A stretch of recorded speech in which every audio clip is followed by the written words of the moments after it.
यहाँ सुब्रत पाठक ने एक पुलिया तक नहीं बनवाई पूरे क्षेत्र में। और जो भी विकास दिखाई दे रहा है, नेशनल हाईवे और जो भी विकास मतलब हर जगह जो है उन्हीं का कराया हुआ है, उन्हीं ने सब कुछ किया है। यहाँ बीजेपी ने कुछ नहीं किया। जनता का जनता के लिए, जनता द्वारा शासन लोकतंत्र कहलाता है। जनता चुनेगी, ये नहीं और करेंगे हम। हमारी जनता के हाथ में, ये गलत काम करें हटा दिएगा, दूसरे प्रत्याशी चुनेंगे। इसमें सपा जीत रही है, बिल्कुल कोई हरा के नहीं दिखा पाया। भाजपा सपा जीत रही है। अगल बगल में ही सेटिंग कर लिए हैं क्या? बिल्कुल। इस लोकसभा क्षेत्र में समाजवादी पार्टी ने इतना विकास किया है, जो कुछ आपको दिखाई दे रहा है यहाँ पर, या तो पहले कांग्रेस की सरकार ने विकास किया था, दूसरा यहाँ समाजवादी पार्टी ने विकास किया है। उस विकास को देखते हुए जनता यहाँ पर अपना मन बनाए बैठी। नमस्कार दोस्तों, मैं हूं राघवेंद्र। स्वागत है आप सभी का इंडिया न्यूज इन खबर में। अब हमारी चुनावी यात्रा ताज नगरी आगरा में पहुंच चुकी है। पीछे आप देख सकते हैं कि ताजमहल का ये नज़ारा है और सामने से सूर्य देवता अपनी छाप छोड़ रहे हैं। भीषण गर्मी है, पारा 40 पार पहुंच चुका है। ठीक उसी तरीके से राजनीतिक पारा भी यहां पर हाई है और तीसरे चरण में 10 सीटों पे मतदान होने हैं।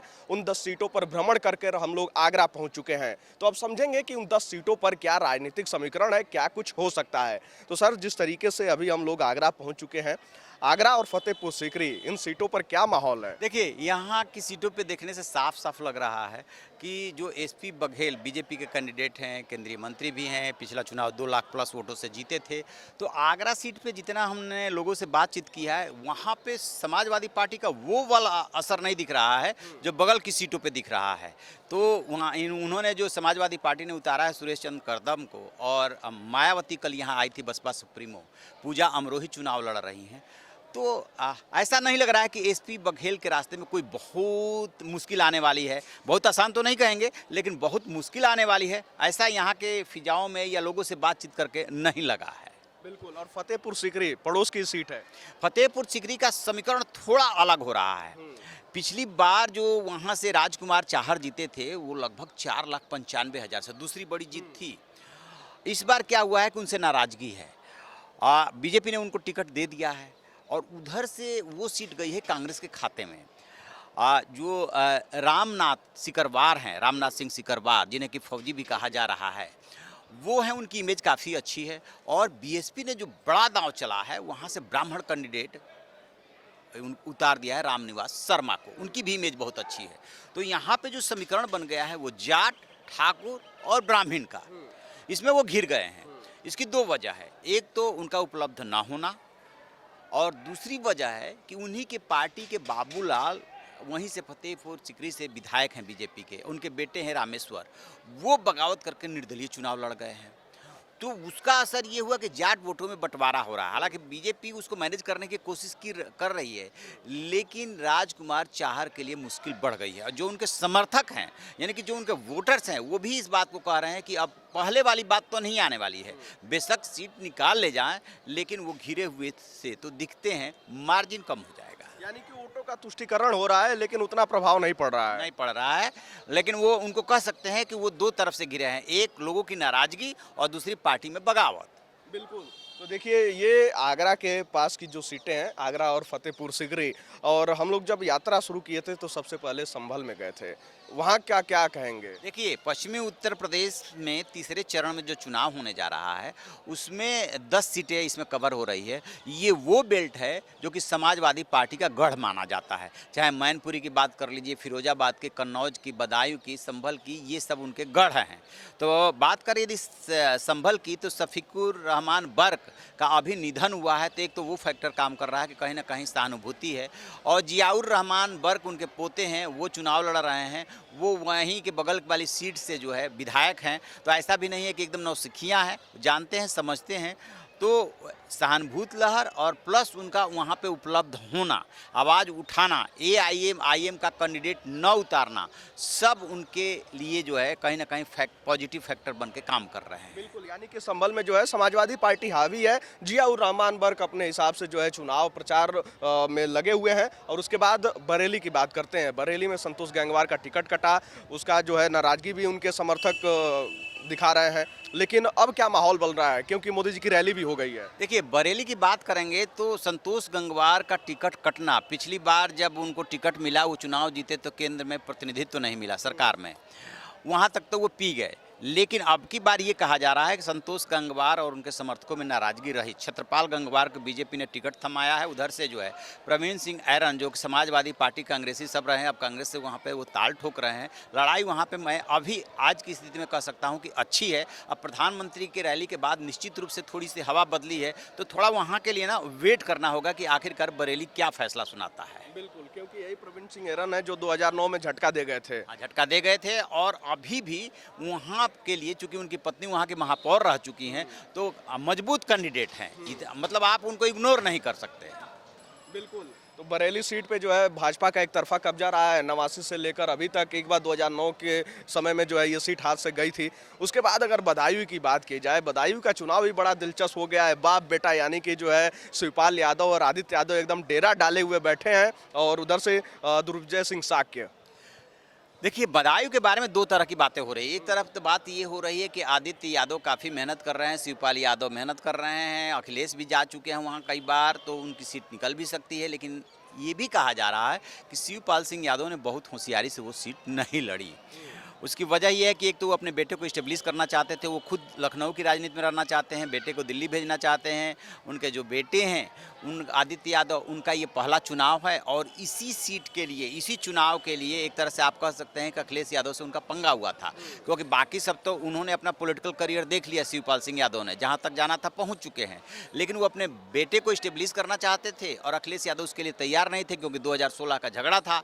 अब जब सब कुछ सेटल हुआ मैनपुरी उपचुनाव में 2022 में, तो अब आदित्य यादव को सोची समझी रणनीति के तहत वहां से लड़ाया जा रहा है। काफ़ी मजबूती से चुनाव लड़ रहे हैं, और जो बीजेपी के कैंडिडेट हैं वो आप कह सकते हैं कि उतने एक्टिव नहीं माने जा रहे हैं। वहाँ से बीजेपी ने क्या किया है ना, कि बीजेपी ने अपना उम्मीदवार बदल दिया है, इसलिए कि कहीं ना कहीं एंटी इस्टेब्लिशमेंट फैक्टर वहाँ पे काम कर रहा था, तो उसको काटने के लिए बीजेपी ने ये दांव चला है।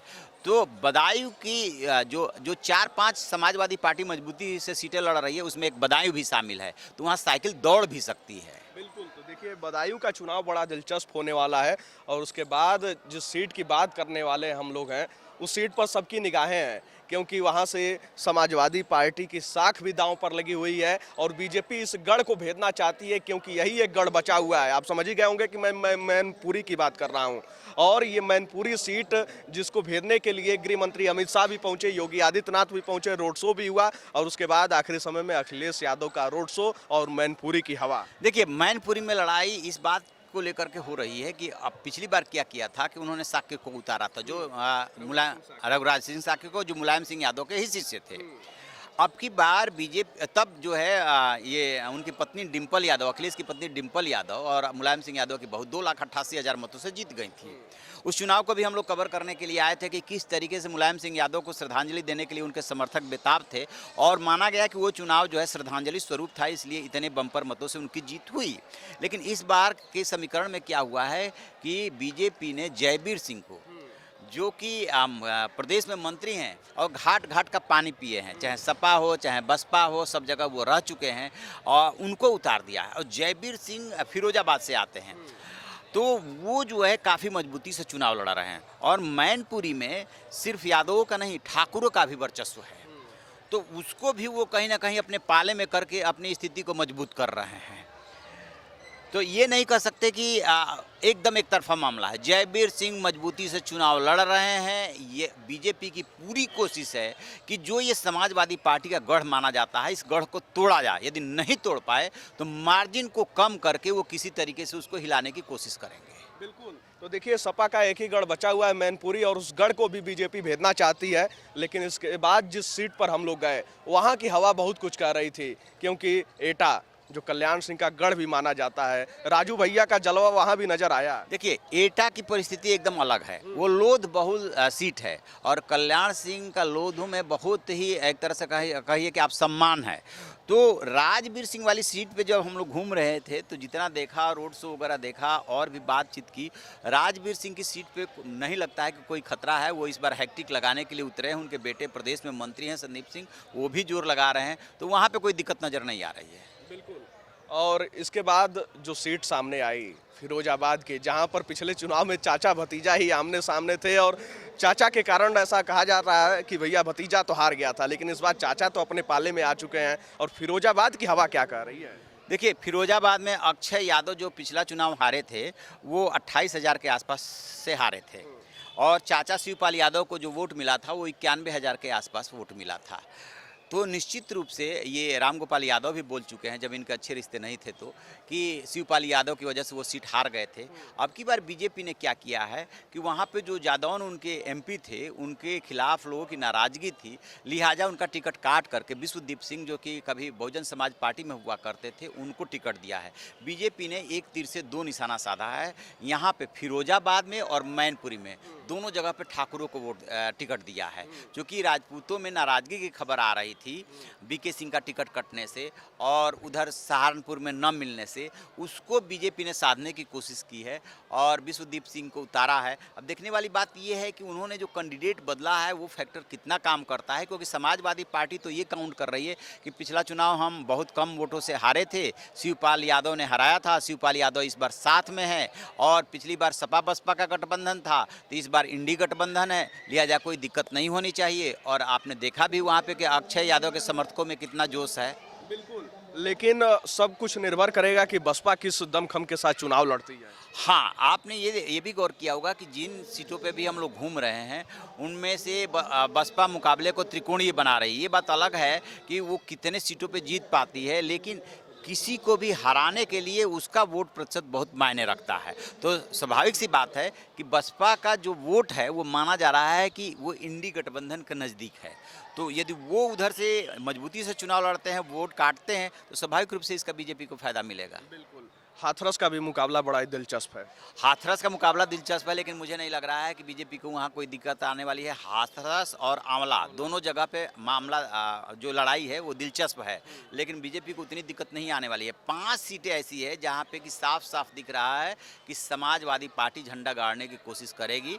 उसमें से मैनपुरी 1, संभल 2, फिरोजाबाद 3, बदायूं 4 और कन्नौज 5। कन्नौज अभी हम लोग के डिस्कशन में छूट गया है, जहां से कि समाजवादी पार्टी के अध्यक्ष खुद जो है ललकार रहे हैं। हाँ, तो देखिए अखिलेश यादव ने क्या किया कि जब अपने तेज प्रताप यादव को टिकट दिया तो उसका वहीं से विरोध हुआ और चूंकि पिछला चुनाव वहाँ से डिम्पल यादव हार गई थी, लिहाजा अब कोई और जोखिम उठाने की वो स्थिति में नहीं थे, लिहाजा उन्होंने खुद ताल ठोक दिया। उनके ताल ठोकने का असर ये हुआ है कि 13,000 के आसपास के वोट से सुब्रत पाठक बीजेपी के जीते थे और अब अखिलेश यादव का नाम आते ही 13,000 तो एकदम पीछे चला गया है। जो उनके समर्थक हैं वो जोश में आ गए हैं। उनका मानना है कि समाजवादी पार्टी के अध्यक्ष यहाँ से चुनाव लड़ रहे हैं और जो व्यक्तित्व समाजवादी पार्टी का आदर्श है, डॉक्टर राम मनोहर लोहिया, वो वहाँ से चुनाव लड़े थे, चुनाव जीते थे। मुलायम सिंह यादव चुनाव लड़े थे, चुनाव जीते थे। अखिलेश यादव वहाँ से चुनाव जीतते रहे हैं।